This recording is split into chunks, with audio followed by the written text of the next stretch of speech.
This is What to Do When Grades Suck, Part 4. Let's continue. I did what many kids do at that age. Got my first girlfriend, got my driver's license, got a job at the bubble machine car wash where my flawed mathematical skills earned me the weekly privilege of cleaning out the trough that collected the dirt from all the cars. Hung out with my friends and did not do my schoolwork. Occasionally, I played at being a student, the most memorable time being when I signed up to take the PSAT. I did this because my buddies, who were all college bound, were taking it.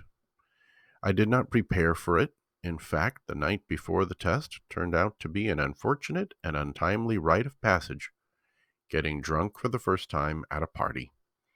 I was so hungover the morning of the PSAT that I had to run out of the cafeteria before ever completing the personal information page.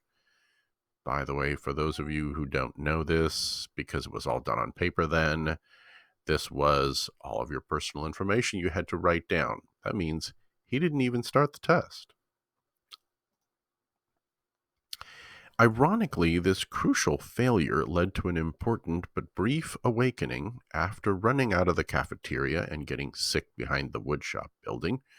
I fell asleep under the tree outside my English teacher's room. On that Saturday, while the good children of my high school tackled the PSAT and dreamt of their future, I slept until the sun woke me hours later. The test was over, and everyone was long gone.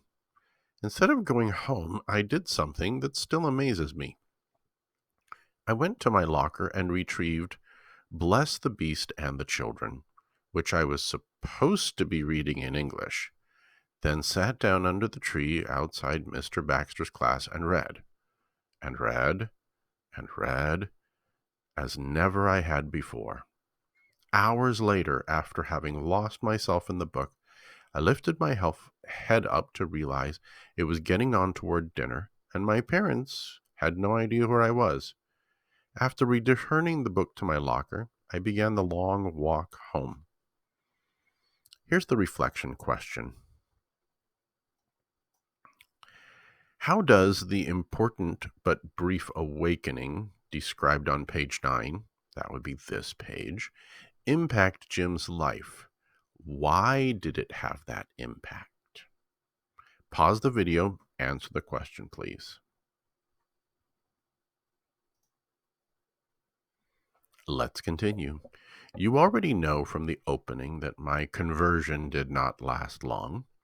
By the end of my senior year, I was ranked 301st out of 365 students, and I had an academic GPA of 1.7.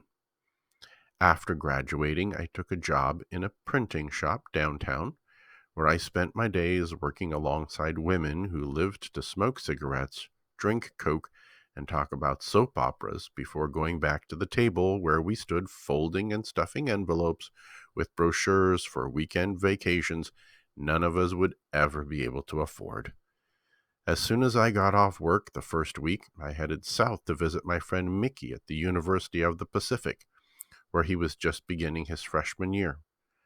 Driving back home after the weekend, thinking about what his life and mine was like, I decided it was time to see what school had to offer. And so that Monday, I headed straight to American River Community College when I clocked out and registered for class.